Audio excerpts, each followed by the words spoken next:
സമ്പത്തിൻ്റെ സുവിശേഷം എന്ന സാമ്പത്തിക പഠന വിചിന്തന പരമ്പരയിലേക്ക് വീണ്ടും സ്വാഗതം.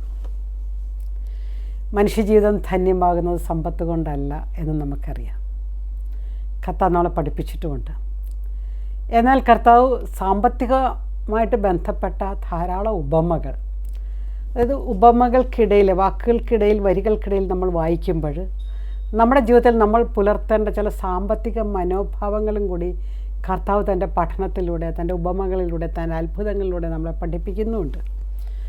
ഒരുപക്ഷെ അന്നത്തെ കാലഘട്ടത്തിൽ അന്നത്തെ മനുഷ്യർക്ക് ആവശ്യമെന്ന് തോന്നിയത് കൊണ്ട് ആയിരിക്കാം. എന്നാൽ ദൈവവചനം അന്നും ഇന്നും എന്നും പ്രസക്തിയുള്ളതായതുകൊണ്ടും അത് ജീവിക്കുന്ന വചനമായതുകൊണ്ടും ഇന്നത്തെ നമ്മുടെ കാലഘട്ടത്തിലും കർത്താവ് അന്ന് പറഞ്ഞ ചില സാമ്പത്തിക ചിന്തകൾ പ്രസക്തമായതുകൊണ്ട് നമ്മളതിനകത്തുകൂടി കടന്നു പോകുമ്പോൾ ദൈവം നമുക്ക് തരുന്ന ചില സാമ്പത്തിക ചിന്തകൾ നമുക്ക് വായിച്ചെടുക്കാൻ സാധിക്കും. ഇന്നത്തെ എപ്പിസോഡിന് ആധാരമായിട്ട് നമ്മൾ എടുക്കുന്ന സാമ്പത്തിക ചിന്ത മത്തായിയുടെ സുവിശേഷം 20-ാം അധ്യായത്തിൽ മുന്തിരിത്തോട്ടത്തിലെ ജോലിക്കാരെക്കുറിച്ചാണ്. The vineyard, workers in the vineyard or labourers in the vineyard. മുന്തിരിത്തോട്ടം നമുക്കറിയാം ദൈവരാജ്യത്തെക്കുറിച്ചാണ്. കർത്താവ് വന്നത് ദൈവത്തെ പരിചയപ്പെടുത്താനാണ്, പിതാവിനെ പരിചയപ്പെടുത്താനാണ്. ദൈവത്തെക്കുറിച്ചുള്ള സങ്കല്പത്തെ മുഴുവൻ മാറ്റിമറിച്ച് ദൈവം നമുക്ക് പ്രാപ്യനായ, നമുക്ക് ചേർത്ത് പിടിക്കാവുന്ന, അല്ലെങ്കിൽ നമ്മളെ ചേർത്ത് പിടിക്കുന്ന സ്നേഹത്തിൻ്റെ ഒരു പിതാവായിട്ട് നമ്മളെ അവതരിപ്പിച്ചു. അപ്പോൾ ഒരു വ്യക്തിപരമായ ബന്ധം കർത്താവ് ദൈവവുമായിട്ട് നമുക്ക് ഉണ്ടാക്കി തന്നു. രണ്ടാമത് ദൈവരാജ്യത്തെക്കുറിച്ച്, സ്വർഗരാജ്യത്തെക്കുറിച്ച്, ഈ ദൈവത്തോടു കൂടിയുള്ള ജീവിതത്തെക്കുറിച്ച് നമ്മളെ പഠിപ്പിച്ചു തന്നു. രണ്ട് കാര്യങ്ങൾ. ഈ ഒരു ഡിഗ്നിറ്റി മനസ്സിലാക്കുക എന്നുള്ളവർ, ഞാൻ പറയാറുണ്ട് ബാപ്റ്റിസ്മൽ ഡിഗ്നിറ്റി. ബാപ്റ്റിസ്മൽ ഡിഗ്നിറ്റി എന്ന് പറഞ്ഞാൽ ജ്ഞാനസ്നാനം നമുക്ക് നൽകുന്ന ഒരു അന്തസ്സ്, ഒരു മഹത്വം. ഈ മഹത്വം പലരും മനസ്സിലാക്കുന്നില്ല എന്നുള്ളതാണ്. ഈ മഹത്വത്തിലാണ് ദൈവമായിട്ടുള്ള പേഴ്സണൽ റിലേഷൻഷിപ്പിലേക്ക് നമ്മൾ വരുന്നത്, സഭ എന്ന് പറയുന്ന വലിയൊരു ദൈവരാജ്യ കൂട്ടായ്മയുടെ അംഗമായി മാറുന്നത്. ഇങ്ങനെ മാറാനുള്ളൊരു ജീവിത ശൈലിയെക്കുറിച്ച് കർത്താവ് പഠിപ്പിക്കുന്ന ഒരു ഉപമയാണ് ഇന്നത്തെ നമ്മുടെ ചിന്ത. 20-ാം അധ്യായം 1 മുതൽ 16 വരെയുള്ള വാക്യങ്ങൾ നമുക്ക് സുപരിചിതമാണ്. സ്വർഗരാജ്യം തൻ്റെ മുന്തിരിത്തോട്ടത്തിലേക്ക് ജോലിക്കാരെ വിളിക്കാൻ അതിരാവിലെ പുറപ്പെട്ട വീട്ടുടമസ്ഥന് സദൃശ്യം. അതിരാവിലെ പുറപ്പെട്ട, ഏർലി മോർണിംഗ്. അദ്ദേഹം പോകുന്നത് ഒരു ഡെലിഗേഷന് വേണ്ടിയാണ്, ജോലി ഏൽപ്പിച്ചു കൊടുക്കാൻ വേണ്ടിയാണ്. തൻ്റെ മുന്തിരിത്തോട്ടത്തിലെ ജോലിക്കാർ, അല്ലേ, നമ്മൾ പുലർത്തേണ്ട ഒരു പ്രവർത്തന ജീവിത ശൈലി. സുഭാഷിതങ്ങളുടെ പുസ്തകത്തിൽ 30-ാം അധ്യായത്തിൽ ഉത്തമയായ ഭാര്യയെക്കുറിച്ച് വിവരിക്കുന്നിടത്ത് പറയുന്നുണ്ട്, അവൾ അതിരാവിലെ ഉണർന്ന് തൻ്റെ പരിചാരകന്മാർക്ക് നിർദ്ദേശങ്ങൾ നൽകുന്നു. കർത്താവിൻ്റെ ജീവിത രീതിയെക്കുറിച്ച് നമ്മൾ വായിക്കുന്നു പല സ്ഥലങ്ങളിലും. മർക്കോസിൻ്റെ സുവിശേഷത്തിൽ പ്രത്യേകിച്ചും അവൻ അതിരാവിലെ ഉണർന്ന് വിജനസ്ഥലത്തേക്ക് പോയി പ്രാർത്ഥനയിൽ ചെലവഴിച്ചു. ഒരു ഡിറ്റർമൈൻഡ് ലൈഫ് സ്റ്റൈലിനെ കുറിച്ചാണ് നമ്മൾ കാണുന്നത്. അതായത് ജീവിതത്തിൽ നമുക്കൊരു ലക്ഷ്യമുണ്ടെങ്കിൽ ആ ലക്ഷ്യത്തിന് വേണ്ടി ചുറുചുറുക്കോടെ അധ്വാനിക്കാനുള്ളൊരു മനസ്സും നമുക്ക് വേണം. ഇപ്പോൾ ദൈവരാജ്യത്തിൽ നമുക്ക് നിക്ഷേപം ഉണ്ടാക്കണമെങ്കിൽ അതിനു വേണ്ടി, ജീവിതത്തിൽ നമ്മളോട് ചുറ്റിപ്പറ്റി നിൽക്കുന്ന വ്യക്തികളുടെ ജീവിതം മെച്ചപ്പെടുത്തണമെന്ന് നമ്മൾ ആഗ്രഹിക്കുന്നുണ്ടെങ്കിൽ, എൻ്റെ ജീവിത പങ്കാളിയുടെ, എൻ്റെ മക്കളുടെ, എൻ്റെ മാതാപിതാക്കളുടെ ജീവിതം അല്പം കൂടി മെച്ചപ്പെടുത്തണമെന്ന് എനിക്ക് ആഗ്രഹമുണ്ടെങ്കിൽ അതിനാവശ്യമായിട്ടൊരു ചുറുചുറുക്കും ഒരു ഉന്മേഷവും അതിരാവിലെ പുറപ്പെടാനുള്ളൊരു മനസ്സും നല്ലൊരു ജീവിതചര്യ കർത്താവ് നമുക്ക് കാണിച്ചു തരികയാണ്, അല്ലേ. തുടർന്ന് നമ്മൾ വായിക്കുന്നു, ദിവസം 1 ദിനാറ വീതം വേതനം നൽകാമെന്ന കരാറിൽ അവൻ അവരെ മുന്തിരിത്തോട്ടത്തിലേക്ക് അയച്ചു. 3-ാം മണിക്കൂറിൽ അവൻ പുറത്തേക്കിറങ്ങിയപ്പോൾ ചിലർ ചന്തസ്ഥലത്ത് അലസരായി നിൽക്കുന്നവരെ കണ്ട് അവൻ പറഞ്ഞു, നിങ്ങളും മുന്തിരിത്തോട്ടത്തിലേക്ക് ചെല്ലുവിൻ, ന്യായമായ വേതനം നിങ്ങൾക്ക് തരാം. അവരും മുന്തിരിത്തോട്ടത്തിലേക്ക് പോയി. 6-ാം മണിക്കൂറിലും 9-ാം മണിക്കൂറിലും പുറത്തേക്കിറങ്ങിയപ്പോഴും അവൻ ഇതുപോലെ തന്നെ ചെയ്തു. ഏകദേശം 11-ാം മണിക്കൂറിൽ അവൻ പുറത്തിറങ്ങിയപ്പോഴും അവിടെ ചിലർ നിൽക്കുന്നത് കണ്ട് അവരോട് അവൻ ചോദിച്ചു, ദിവസം മുഴുവൻ നിങ്ങൾ അലസരായി നിൽക്കുന്നതെന്ത്? ഞങ്ങളെ ആരും വേലയ്ക്ക് വിളിക്കാത്തത് കൊണ്ട് എന്നവർ മറുപടി പറഞ്ഞു. അവൻ പറഞ്ഞു, നിങ്ങളും മുന്തിരിത്തോട്ടത്തിലേക്ക് ചെല്ലുവിൻ. 3-ാം മണിക്കൂറിലും 11-ാം മണിക്കൂറിലും 9-ാം മണിക്കൂറിലുമൊക്കെ പണിയെടുക്കാൻ ആൾക്കാരെ വിളിക്കുന്ന ദൈവത്തിൻ്റെ ചിത്രമാണ് നമ്മളിവിടെ കാണുന്നത്. ചന്തസ്ഥലത്ത് അലസരായി നിൽക്കുന്നവരെ അവൻ കണ്ടു എന്ന് പറയുന്നു. അലസതയുടെ അപ്പം ഭക്ഷിക്കാൻ നമുക്ക് ആർക്കും അവകാശമില്ല.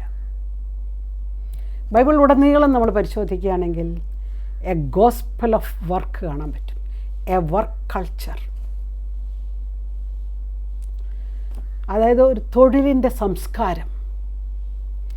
ഉൽപ്പത്തി പുസ്തകത്തിൽ നെറ്റിയിൽ വിയർപ്പ് കൊണ്ട് അധ്വാനിച്ച് ജീവിക്കണമെന്ന് പറഞ്ഞ് തുടങ്ങിയ ദൈവവചനം ഈശോയെക്കുറിച്ച് ബാല്യകാലത്ത് നമ്മൾ കാണുന്ന ചില ചിത്രമെല്ലാം ഔസേപ്പിതാവിനോടും മാതാവിനോടൊപ്പം പണിയെടുക്കുന്നതിനെക്കുറിച്ച്. ജോൺ പോൾ രണ്ടാമൻ മാർപ്പാപ്പ വളരെ മനോഹരമായിട്ട് ഇതിനെ അവതരിപ്പിക്കുന്നുണ്ട്. He was working in that carpenter's shop എന്ന് പറഞ്ഞുകൊണ്ട്. അതായത് പണിയെടുക്കുന്ന കർത്താവിൻ്റെ ചിത്രമാണ് നമ്മളെ കാണുന്നത്. ഈശോ പണിയെടുക്കുന്നവരിലെന്നാണ് വിളിച്ചുകൊണ്ട് പോയിരിക്കുന്നത്. നിങ്ങൾ ശ്രദ്ധിച്ചിട്ടുണ്ടോ? ബൈബിൾ ഉടനീളം അധ്വാനത്തിൻ്റെ സുവിശേഷം നമ്മളൊരു എപ്പിസോഡിൽ ഇത് ചിന്തിച്ചതാണ്. അബ്രഹത്തെ, മോശയെ, ദാവീദിനെ പണിസ്ഥലത്തു നിന്നാണ് കർത്താവ് വിളിച്ചുകൊണ്ട് പോണത്. പത്രോസിനെയും അന്ത്രയോസിനെയും കർത്താവ് വിളിക്കുന്ന വർക്ക് സ്പോട്ടിൽ നിന്നാണ്. അവരുടെ മീൻപിടുത്തം, വലകഴുക്ക്. മത്തായിനെ കർത്താവ് വിളിച്ചുകൊണ്ട് പോകണ ടാക്സ് കളക്ഷൻ ടേബിളിൽ നിന്നാണ്, നികുതി പിരിവുകാരൻ്റെ ടേബിളിൽ നിന്ന്. കാരണം he was A tax collector, നികുതി പിരിക്കുന്ന ആളായിരുന്നു. സാവൂളും തൻ്റെ തൊഴിലിന് പോകുന്ന സ്ഥലത്തു നിന്നാണ് കർത്താവ് വിളിക്കുന്നത്. പണിയെടുക്കുന്നവരെയാണ് കർത്താവിന് ആവശ്യം. പണിയെടുക്കുന്നവർക്കാണ് കർത്താവ് കൂടുതൽ കൂടുതൽ പണി നൽകി അവരെ അനുഗ്രഹിക്കുന്നത് ശ്രേഷ്ഠമായ മറ്റ് ജോലികളിലേക്ക്. ചിലരെങ്കിലും തങ്ങളുടെ അധ്വാനത്തിലൂടെ സാമ്പത്തികമായി വളരെയധികം ഉയരുന്നത് നമ്മൾ കാണാറുണ്ട്. ചില വലിയ ഓണ്ടർപ്രണേഴ്സ്, വലിയ സംരംഭകരെയൊക്കെ നമ്മളെടുത്ത് പഠിച്ചു നോക്കുകയാണെങ്കിൽ എളിയ തുടക്കത്തിൽ നിന്ന് അവരുടെ അധ്വാനത്തിലൂടെ അവർ വലിയ ഉയർച്ചയിലെത്തിയതാണ്. അതുകൊണ്ട് തന്നെ അവരുടെ ജീവിതത്തിനൊരു ക്രമമുണ്ട്. ഒരു വലിയ ബിസിനസ് മുതലാളി ഒരു ദിവസം എന്നോട് പറഞ്ഞു, ഞാനൊരു ഹോട്ടലിൽ നിന്ന് പോലും അനാവശ്യമായിട്ടൊരു ടിഷ്യൂ പോലും എടുക്കാറില്ല, ആവശ്യത്തിന് മാത്രം. അത് അയാളുടെ ഒരു ജീവിത രീതിയാണ്. എനിക്ക് വേണമെങ്കിൽ അവിടുന്ന് മുഴുവൻ എടുത്തുകൊണ്ട് പോരാം, ആവശ്യത്തിന് മാത്രം. ലോകത്തിലെ ഏറ്റവും കൂടുതൽ ആളുകൾ സന്തോഷവാന്മാരെ കഴിയുന്ന രാജ്യം സ്വീഡൻ എന്നാണ് പറയും. സ്വീഡനിലെ ആൾക്കാരെയാണ് സന്തോഷം അനുഭവിക്കുന്നവർന്ന് സാമ്പത്തിക ചരിത്രത്തിൽ നമ്മൾ കാണുന്നു. അതിൻ്റെ കാരണം അവരുടെ ഒരു ജീവിത രീതിയാണ്. ലഗോം എന്ന് പറയും, ലോഗോം എന്നൊക്കെ പല രീതിയിൽ വായിക്കാവുന്ന അവരുടെ ഒരു ജീവിത രീതി. ആ ജീവിത രീതിയുടെ അർത്ഥം ഇത്രയാണ്: നോട്ട് മച്ച്, നോട്ട് ലെസ്. അധികവുമില്ല, കുറവുമില്ല. അതൊരു ജീവിത രീതിയാണ് അല്ലേ? ആവശ്യത്തിന് മാത്രം. സാമ്പത്തിക ശാസ്ത്രത്തിൽ അതിന് ഉപയോഗിക്കുന്ന വാക്ക് ത്രിഫ്റ്റ് എന്നാണ്. മിതവ്യയം എന്ന് പറയും. പിശുക്കല്ല.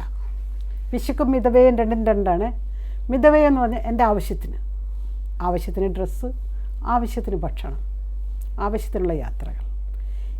ഇതൊരു സന്തുഷ്ടമായൊരു ജീവിത രീതിയിലൂടെ ഇത് ദൈവം ഇങ്ങനെ നമ്മളെ പഠിപ്പിക്കുകയാണ്. ഒരു അധ്വാനത്തിൻ്റെ സുവിശേഷം പഠിപ്പിക്കുകയാണ്. അതുകൊണ്ടാണ് ചന്തസ്ഥലത്ത് അലസരായി നിൽക്കുന്നവരോട് കർത്താവ് പറയുന്നത്, നിങ്ങൾ എന്തിനു ദിവസം മുഴുവൻ ഇങ്ങനെ പണിയെടുക്കാണ്ട് നിൽക്കുന്നു? പണിയെടുക്കുവേൻ, വരുവിൻ, മുന്തിരിത്തോട്ടത്തിലേക്ക് പോകുവേൻ. കണ്ടാ കർത്താവ് എത്ര മനോഹരമായിട്ടാണ് മനുഷ്യൻ്റെ ജീവിത രീതിയെ വിവരിച്ചു തരുന്നത് ഈ ഉപമയിലൂടെ. ഇങ്ങനെ ഈശോ ഉപമയിലൂടെ വിവരിച്ചു തരുമ്പോൾ നമ്മളോട് പറയുന്നു, എന്നിട്ട് അവരും ചെന്ന് കഴിഞ്ഞിട്ട് എല്ലാവർക്കും പണിയും കൊടുത്തു. എല്ലാവരും ജോലി ചെയ്യാൻ മനസ്സുള്ളവർക്ക് ജോലിയുണ്ട്, തൊഴിലെടുക്കാൻ സന്നദ്ധരായിട്ടുള്ളവർക്ക് തൊഴിലുണ്ട്. തൊഴിലില്ലായ്മയെക്കുറിച്ചും ദാരിദ്ര്യത്തെക്കുറിച്ചൊക്കെ നമ്മൾ പറയുമ്പോഴും നമ്മൾ മനസ്സിലാക്കേണ്ട വലിയ ചില ദൈവിക സത്യങ്ങളുണ്ട് കേട്ടോ. അധ്വാനിക്കാനുള്ള മനസ്സും സന്നദ്ധതയുമുള്ളവർക്ക് അധ്വാനത്തിൻ്റെ മേച്ചിൽ പിറങ്ങ് ധാരാളമായിട്ടുണ്ട്. പക്ഷെ നമ്മളെ തന്നെ ചില പരിമിതപ്പെടുത്തുന്നത് കൊണ്ടും ഒക്കെയാണ് ചിലപ്പോൾ ചിലതൊക്കെ സാധ്യമല്ലാതായി പോകുന്നത്. എന്നിട്ട് കർത്താവ് അവർക്ക് കൂലി കൊടുക്കുന്നുണ്ട്. ജോലിക്കാരുടെ പണിയെല്ലാം കഴിഞ്ഞു ജോലിക്കാരെ വിളിച്ച് അവസാനം വന്നവർക്ക് തുടങ്ങി ആദ്യം വന്നവർക്ക് വരെ കൂലി കൊടുത്തു. 11-ാം മണിക്കൂറിൽ വന്നവർക്ക് ഓരോ ദനാറ് ലഭിച്ചു.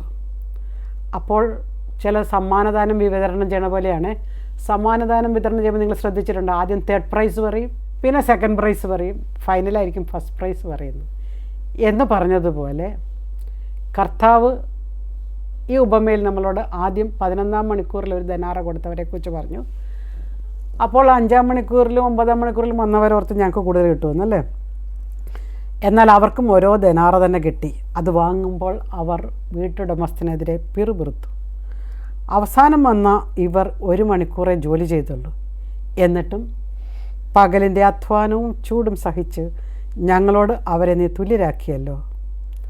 അവൻ അവരിൽ ഒരുവനോട് ഇങ്ങനെ മറുപടി പറഞ്ഞു, സ്നേഹിത, ഞാൻ നിന്നോട് ഒരു അനീതിയും ചെയ്യുന്നില്ല. 1 ധനാറയ്ക്കല്ലേ നീ എന്നോട് സമ്മതിച്ചിരുന്നത്? നിനക്ക് അവകാശപ്പെട്ടത് വാങ്ങിക്കൊണ്ട് പിക്കൊള്ളുക. അവസാനം വന്ന ഇവനും നിനക്ക് നൽകിയതുപോലെ തന്നെ കൊടുക്കാനാണ് എനിക്കിഷ്ടം. എൻ്റെ വസ്തുവകകൾ കൊണ്ട് എനിക്കിഷ്ടമുള്ളത് ചെയ്യാൻ പാടില്ലെന്നോ? ഞാൻ നല്ലവനായതുകൊണ്ട് നീ എന്തിന് അസൂയപ്പെടുന്നു? കുറേ സാമ്പത്തിക ചിന്തകൾ ഈ ഉപമയിലൂടെ കർത്താവ് നമുക്ക് തരുന്നുണ്ട്. ഒന്ന്, ഒരു പ്രധാനപ്പെട്ട സാമ്പത്തിക ചിന്ത ഒരു ഡിവൈൻ ജസ്റ്റിസാണ്, ഒരു ദൈവികമായ നീതിയാണ്, ഒരു കരുണയാണ്. ഒരിക്കലും ഒരാൾ പ്രാർത്ഥിക്കുന്ന കേട്ടു, കർത്താവെ നീതിയായിരിക്കണമേ എന്നോടൊന്ന് പ്രാർത്ഥിക്കാൻ എനിക്ക് പേടിയാണ്. അങ്ങനെയെങ്കിൽ ഞാൻ പെരുമാറുന്നത് പോലെ തന്നെ അവിടുന്ന് പെരുമാറിയാൽ മതിയല്ല നീതി. കർത്താവെ കരുണയായിരിക്കണമേ എന്ന് ഞാൻ പ്രാർത്ഥിക്കുന്നുള്ളൂ. കാരണം നീതിക്ക് അതീതമാണ് കരുണ. കർത്താവിൻ്റെ കരുണയുടെ പേരാണ് ഡിവൈൻ ജസ്റ്റിസ്. ദൈവത്തിൻ്റെ നീതിയും ദൈവത്തിൻ്റെ ജനറോസിറ്റിയും ഔദാര്യവും അത് നമ്മുടെ മാനുഷികമായ എല്ലാ കണക്കൂട്ടലുകളെക്കാളും പ്രതീക്ഷകളെക്കാളും അപ്പുറമാണ്. നമ്മുടെ ചുറ്റുവട്ടത്ത് ധാരാളം പേർ അമിതമായി സമ്പന്നരാകുമ്പോൾ നമുക്ക് അസൂയയും അസ്വസ്ഥതയും ഉണ്ടാകുന്നുണ്ടെങ്കിൽ ഈ ഡിവൈൻ ജസ്റ്റിസ് മനസ്സിലാകാത്തത് കൊണ്ടാണ്. ഡിവൈൻ ജസ്റ്റിസ്, കർത്താവിൻ്റെ നീതി, കർത്താവിൻ്റെ കരുണ വളരെ മാനുഷികമായ എല്ലാ അണ്ടർസ്റ്റാൻഡിങ്ങിനും മാനുഷികമായ എല്ലാ കണക്കൂട്ടലുകൾക്കും എല്ലാ പ്രതീക്ഷകൾക്കും അപ്പുറമാണ്. അതിനാണ് ഈ മുമ്പന്മാർ പിമ്പന്മാരും പിമ്പന്മാർ മുമ്പന്മാരും എന്നും പറഞ്ഞുകൊണ്ട് ഈ ഉപമ അവസാനിക്കുന്നത്. അതുകൊണ്ട് ദൈവത്തിൻ്റെ കരുണയ്ക്കും നീതിക്കും നമ്മൾ അതിർവരം വിടരുത്.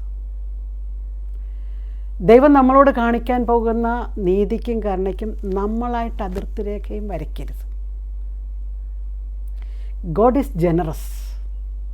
ദൈവം ഗ്രേഷ്യസ് അല്ലേ, ഉദാരമതിയാണ്. ഈ ഉദാരവാനായ ദൈവം തൻ്റെ നീതിക്കനുസൃതമായി എല്ലാവരെയും വളർത്താൻ ആഗ്രഹിക്കുന്നു. ഇത് സാമ്പത്തിക രംഗത്തും ശരിയാണ്. സാമ്പത്തിക രംഗത്തും കർത്താവ് നമുക്കായിട്ട് ചൊരിയാൻ പോകുന്ന അനുഗ്രഹങ്ങൾക്ക് നമ്മളായിട്ട് അതിർത്തിരേഖ വരയ്ക്കരുത്, നമ്മളായിട്ട് ബൗണ്ടറി ഇടരുത്. മറിച്ച് കർത്താവിൻ്റെ ഔദാര്യത്തെ മനസ്സിലാക്കുക. മറ്റുള്ളവർക്ക് ദൈവം ഉദാരമായിട്ട് കൊടുത്തിട്ടുണ്ടെങ്കിൽ അതിൽ അസൂയപ്പെടാതിരിക്കുക. അസൂയ ആദ്യപാപം തുടങ്ങി നമ്മൾ അസൂയക്കാരെന്നുള്ള പാപത്തെ കാണുന്നതാണല്ലേ. എൻ്റെ തൊട്ടുപറ്റത്ത് താമസിക്കുന്ന ആൾ ഇപ്പോൾ 2 നില വീടാണുള്ളെങ്കിൽ അവർക്ക് 3-ാം നിലയും പണിയാനുള്ള അനുഗ്രഹം കൊടുക്കണമേ കർത്താവേ എന്ന് പ്രാർത്ഥിക്കാൻ തക്ക വിധത്തിലുള്ള ദൈവാശ്രയവും എളിമയുമാണ് നമുക്ക് വേണ്ടത്. അപ്പോൾ അത് സാമ്പത്തികമായിട്ട് ദൈവം പഠിപ്പിക്കുന്ന ഒന്നാമത്തെ പാഠമാണ് എ ഡിവൈൻ ജസ്റ്റിസ്. രണ്ടാമത്തത് ഗോഡ്സ് ഗ്രേസ് ആൻഡ് ജനറോസിറ്റിയാണ്. ദൈവത്തിൻ്റെ കൃപയും ദൈവത്തിൻ്റെ ഔദാര്യം എന്ന് പറഞ്ഞാൽ ദൈവരാജ്യം എന്ന് പറയുന്നത് ഒരു കൃപയിലാണ്. A graceful life style. A graceful life സ്റ്റൈലിനെയാണ് ദൈവരാജ്യം എന്ന് വിളിക്കുന്നത് അല്ലേ. ദൈവത്തിൻ്റെ കൃപയിലായിരിക്കുന്നത്, ദൈവം രാജാവായിരിക്കുന്ന അവസ്ഥ, അതാണ് ദൈവരാജ്യം അല്ലേ. ഇത് നമ്മുടെ മാനുഷികമായ കണക്കൂട്ടലുകളോ മാനുഷികമായ നീതിയിലോ മനസ്സിലാക്കാൻ പറ്റുന്ന ഒന്നല്ല. ദുഷ്ടരുടെയും ശിഷ്ടരുടെയും മേൽ മഴ പെയ്യ്ക്കുമെന്നൊക്കെ പറഞ്ഞ കർത്താവ് അല്ലേ, എല്ലാവരെയും ഒരേപോലെ സ്നേഹിക്കുന്ന കർത്താവ്, ധൂർത്തപുത്രനെ സ്നേഹിച്ച് ചേർത്ത് പിടിച്ച കർത്താവ്, ഇതെല്ലാം നമ്മൾ മനസ്സിലാക്കേണ്ട. അല്ലെങ്കിൽ കാണാതെ പോയി ആടിനെ തിരക്കിപ്പോയ കർത്താവ്. ഇവിടെ ഒരു വലിയൊരു ഫെയർനെസ്, വലിയൊരു നീതിബോധം കർത്താവിനുണ്ട്. ഒരു കൃപയാണത്, ഒരു കൃപയാണ്. ഈ വ്യക്തികൾക്ക് എന്താ പറ്റിയത്? ഇവർ ഭയങ്കര അസൂയാലുക്കളായി.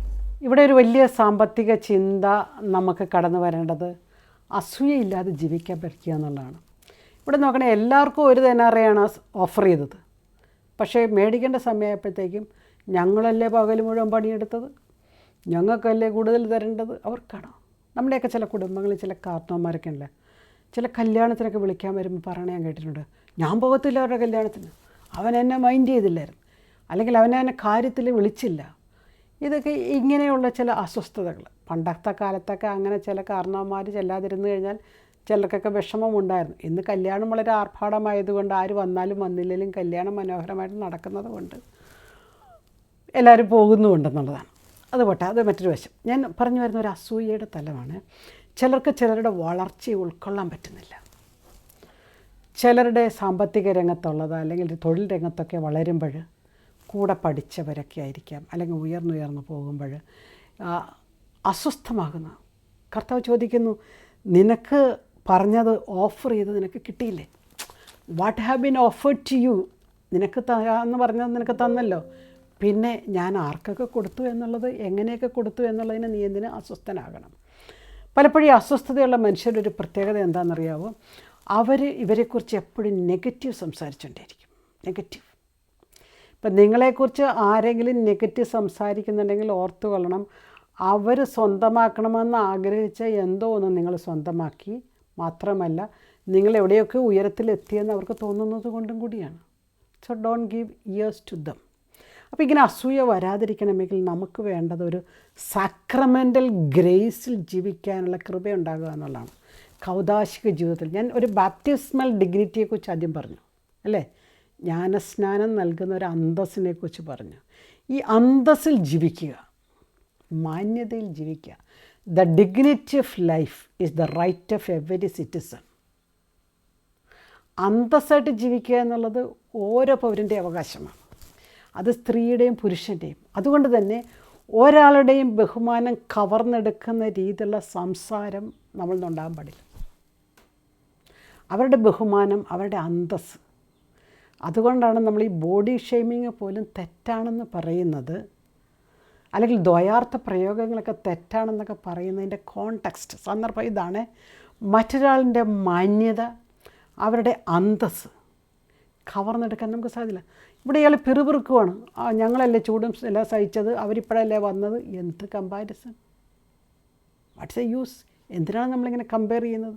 ഇത് കമ്പയർ ചെയ്യുന്നത് നമുക്കൊരു സാക്രമെൻ്റൽ ഗ്രേസ് ഇല്ലാഞ്ഞിട്ടാണ്, ഒരു കൗദാശികപരമായൊരു കൃപയിൽ ജീവിക്കാൻ പറ്റാത്തത് കൊണ്ടാണ്. അതിനാണ് സഭ നമ്മളെ ആ ഒരു സാക്രമെൻ്റൽ ഗ്രേസിലൂടെ കടന്നു പോകണമെന്ന് പറഞ്ഞുകൊണ്ട് 2 കുദാശകൾ നിരന്തരം സ്വീകരിക്കണമെന്ന് പറയുന്നു. അതുകൊണ്ടാണ് കുമ്പസാരം എന്ന കുദാശയും വിശുദ്ധ കുർബാനയും നിരന്തരം ഉൾക്കൊള്ളണമെന്ന് പറഞ്ഞതിൻ്റെ പേരിലിതാണ്. ഈ കൗദാശികമായ കൃപയിൽ ജീവിച്ചില്ലെങ്കിൽ ഈ പറഞ്ഞ കുശുമ്പും അസൂയയും അസ്വസ്ഥതയും നിരാശയും കലിപ്പും കുറ്റപ്പെടുത്തലും അധിക്ഷേപിക്കലും അപമാനിക്കലുമെല്ലാം നമ്മുടെ ജീവിതത്തിൻ്റെ ഭാഗമായിട്ട് മാറും. അത് സംഭവിക്കാതിരിക്കാനാണ് കർത്താവ് പറയുന്നത്.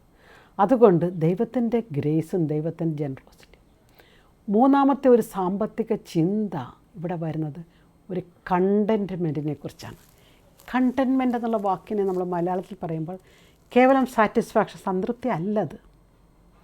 അത് സംതൃപ്തിയുടെ മറ്റൊരു തലമാണ്. എനിക്ക് ആവശ്യമുള്ളത് ദൈവം തന്നിട്ടുണ്ട്. എനിക്ക് ജീവിക്കാൻ ആവശ്യമായിട്ടുള്ള തൊഴിൽ സാഹചര്യങ്ങളൊക്കെ ദൈവം തരുന്നുണ്ട്. ഞാനതിൽ തൃപ്തനാവുക എന്നുള്ളതാണ്. ഈ തൃപ്തിയില്ലാത്തവരുടെ കൂടെ ജീവിക്കാൻ വലിയ പാടാണ്. ഭാര്യയ്ക്ക് അവരുടെ സാമ്പത്തികത്തിൽ തൃപ്തിയില്ലെങ്കിൽ ആ ഭർത്താവിന് ആ ഭാര്യയുടെ കൂടെ എങ്ങനെ ജീവിക്കാൻ പറ്റും? ഇവളെപ്പോഴും കുറ്റപ്പെടുത്തിക്കൊണ്ടിരിക്കുമല്ലേ ഭർത്താവിനെ. ഈ വീട്, എന്തോന്ന് വീട്, ഈ അടുക്കള, ഇതെങ്ങനെയാണ്, അപ്പുറത്തെ അടുക്കള കണ്ടില്ലേ, അപ്പുറത്തെ വീട് കണ്ടില്ലേ അല്ലേ, അവരുടെ ഡ്രസ്സിങ് കണ്ടില്ലേ, അവരുടെ വണ്ടി കണ്ടില്ലേ, ഇങ്ങനെ എപ്പോഴും കുറ്റപ്പെടുത്തിക്കൊണ്ടിരിക്കും. എന്തുകൊണ്ടാണ്? കണ്ടൻമെൻ്റ് ഇല്ലാത്തത്. അതുകൊണ്ടാണ് തോബിത്തിൻ്റെ ഭാര്യ കണ്ടൻമെൻറ്റോടുകൂടി സംസാരിച്ചതിന് നമ്മൾ ശ്രേഷ്ഠമായിട്ട് പറയുന്നത്. മാർത്ത മറിയം അല്ലേ, ലുക്കായുടെ സുവിശേഷത്തിൽ പരിചയപ്പെടുത്തുന്ന 2 വ്യക്തികളാണ്. മാർത്തയെ കർത്താവ് കുറ്റപ്പെടുത്തുന്നുണ്ട്. Martha, Martha, you are worried about so many things. നീ പല കാര്യങ്ങളെക്കുറിച്ചും വ്യഗ്രചിത്തയും അസ്വസ്ഥതയുമാണ്. Mary has chosen the right thing. മറിയം നല്ലത് തിരഞ്ഞെടുത്തു. And that will not be taken away from her. അവളുടെ തിരഞ്ഞെടുപ്പിൽ അവൾ അതിൽ നിന്ന് എടുക്കപ്പെടുകയില്ല. ഈ വരികൾ നമ്മൾ വായിക്കുമ്പോൾ മാർത്തായോട് നമുക്ക് ദേഷ്യം തോന്നും അല്ലേ? അല്ല, മാർത്തായുടെ ആ ഒരു ചിന്തയാണ് കർത്താവ് കുറ്റപ്പെടുത്തുന്നത്. മാർത്തായുടെ ചിന്ത. അനേകം മാർത്താമാരുള്ളത് കൊണ്ടാണ് നമ്മുടെ കുടുംബങ്ങളൊക്കെ നടന്നു പോകുന്നത് കേട്ടോ. അടുക്കളപ്പണിയൊക്കെ നടന്നു പോകുന്നത്. പക്ഷേ നമ്മളൊരു കാര്യം പറഞ്ഞാൽ മാർത്തായുടെ പണിയല്ല കർത്താവ് കുറ്റപ്പെടുത്തുന്നത്, മാർത്തായുടെ ആറ്റിറ്റ്യൂഡിനെയാണ്. കാരണം മാർത്ത ചെന്ന് കർത്താവിനോട് പറയുന്നുണ്ട് മറിയത്തെ കുറ്റപ്പെടുത്തിക്കൊണ്ട്. ഈ അസൂയയുള്ള അസ്വസ്ഥതയുള്ള മനുഷ്യരെ എപ്പോഴും മറ്റുള്ളവരെ കുറ്റപ്പെടുത്തും.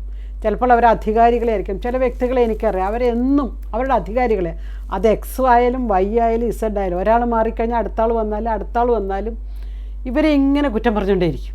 എൻ്റെ അർത്ഥം അധികാര ശ്രേണിയിലുള്ള ആരും ഇവർക്ക് ഉൾക്കൊള്ളാൻ പറ്റുന്നില്ല. അസൂയയുടെയും അസ്വസ്ഥതയുടെയാണ്. അവരുടെ ജീവിതത്തിൽ അവർക്ക് കണ്ടൻമെൻറ്റ് ഇല്ലാത്തത് കൊണ്ടാണ്, തൃപ്തി ഇല്ലാത്തത് കൊണ്ടാണ്. സ്വന്തം ജീവിതത്തിൽ തൃപ്തി ഇല്ലാത്തവരിങ്ങനെ മറ്റുള്ളവരെ ഇങ്ങനെ കുറ്റപ്പെടുത്തിക്കൊണ്ടേയിരിക്കും. അതാണ് മാർത്തായോട് കർത്താവ് പറയുന്നത്, വൈ ആർ യു വെറീഡ്. അപ്പം നമ്മുടെ ജീവിതത്തിൽ നമ്മുടെ സാമ്പത്തിക കാര്യത്തിൽ നമുക്ക് തൃപ്തി ഉണ്ടായാൽ അവരുടെ സാമ്പത്തിക കാര്യത്തിൽ എപ്പോഴും കുറ്റപ്പെടുത്തുന്ന ഒരു രീതി മാറും. നമ്മുടെ തൊഴിലിൽ നമുക്ക് തൃപ്തി ഉണ്ടായാൽ മറ്റൊരാളുടെ തൊഴിലിനെ നമ്മൾ കുറ്റപ്പെടുത്താതിരിക്കും. നമ്മുടെ ജീവിത രീതിയിൽ തൃപ്തി ഉണ്ടായാൽ അവരുടെ ജീവിത രീതിയിൽ നമ്മൾ അസ്വസ്ഥനാകാതിരിക്കും. അതുകൊണ്ട് കർത്താവ് പറയുകയാണ്, ബി കണ്ടൻറ്റ്. നിനക്കൊരു ദിനാറ് കിട്ടി, അവനും ഒരു ദിനാറ് കിട്ടി, എനിക്കിഷ്ടമുള്ള പോലെ കിട്ടിയതിൽ സന്തോഷിക്കുക. അതുകൊണ്ട് നല്ലൊരു സാമ്പത്തിക പ്ലാനിങ് ഞാൻ നിങ്ങളുടെ മനസ്സിലേക്ക് വയ്ക്കാൻ ആഗ്രഹിക്കുകയാണ്. 1, be content with what you have. നമുക്കുള്ളതിൽ തൃപ്തരാവുക. 2, ബി പ്രോസ്പെറസ്, അല്ലെങ്കിൽ do hard work to increase your prosperity. നിങ്ങളുടെ അധ്വാന ഫലം കുറച്ചുകൂടി മെച്ചപ്പെടാൻ അധ്വാനം കൂടുതലാകുക. 11-ാം മണിക്കൂറിൽ അവൻ പുറത്തിറങ്ങിയപ്പോൾ ചന്തസ്ഥലത്ത് അലസരായി നിൽക്കുന്നവരോട് അവൻ പറഞ്ഞു, പോയി പണിയെടുക്കാൻ പറഞ്ഞു. അപ്പോൾ ജീവിതത്തിൻ്റെ നല്ലൊരു സാമ്പത്തിക പ്ലാനിങ് ആണ് ഈ ഉപമയിലൂടെ കർത്താവ് നമുക്ക് തരുന്നത് കേട്ടോ. 1, ഉള്ളതിൽ തൃപ്തനാവുക. 2, ഉള്ളതിനെ മെച്ചപ്പെടുത്തുക. അങ്ങനെ ഉള്ളതിനെ മെച്ചപ്പെടുത്താനുള്ള അധ്വാനത്തിൻ്റെ സുവിശേഷമാണ് ഈ ഉപമ നമുക്ക് തരുന്നത്. ഈ അധ്വാനത്തിൻ്റെ സുവിശേഷത്തിൽ കർത്താവിൻ്റെ നീതിയെ മനസ്സിലാക്കുക, കർത്താവിൻ്റെ കരുണയെ മനസ്സിലാക്കുക, കർത്താവിൻ്റെ ഇടപെടലുകളെ മനസ്സിലാക്കുക. അങ്ങനെ നമ്മുടെ ജീവിതം മനോഹരമാകണം, ധന്യമാകണം. ആ ധന്യമായ ജീവിതത്തിൻ്റെ ഉടമയായിട്ട് നമുക്ക് മാറാൻ ഇത് നല്ലൊരു ടേക്ക് അവേ ആയിട്ട് എടുക്കുക. എൻ്റെ ജോലി, കർത്താവ് വിളിച്ച സ്ഥലം, എൻ്റെ പണിസ്ഥലം, ഞാൻ അവിടെ അധ്വാനിക്കുന്നു. ദൈവരാജ്യമാണ് എൻ്റെ ലക്ഷ്യം. സ്വർഗരാജ്യത്തിൽ സമ്പത്ത് കൂട്ടണം. അതുകൊണ്ട് എൻ്റെ തൊഴിൽ മാക്സിമം വിശ്വസ്തതയും കമ്മിറ്റ്മെൻറ്റും ഞാൻ കാണിക്കും. എനിക്കിപ്പോൾ ദൈവം തന്നിരിക്കുന്ന തൊഴിലിനെ ഞാൻ ആശ്ലേഷിക്കുന്നു. I embrace my job and I give full dedication, commitment to that job. ഇപ്പോഴുള്ള തൊഴിലിനെ ഞാൻ ആശ്ലേഷിക്കുന്നു. ആ തൊഴിലിനെ ഞാൻ മാക്സിമം അധ്വാനിക്കുന്നു. കർത്താവ് എന്നെ പുതിയ മേച്ചിൽ പുറങ്ങളിലേക്ക് നയിക്കുമെന്ന് ഞാൻ വിശ്വസിക്കുന്നു. ഞാൻ ദൈവത്തിൽ ആശ്രയിക്കുന്നു. ദൈവത്തിൻ്റെ കരുണയിൽ, ദൈവത്തിൻ്റെ നീതിയിൽ, ദൈവിക കൃപയിൽ ഞാനായിരിക്കും. നന്ദി.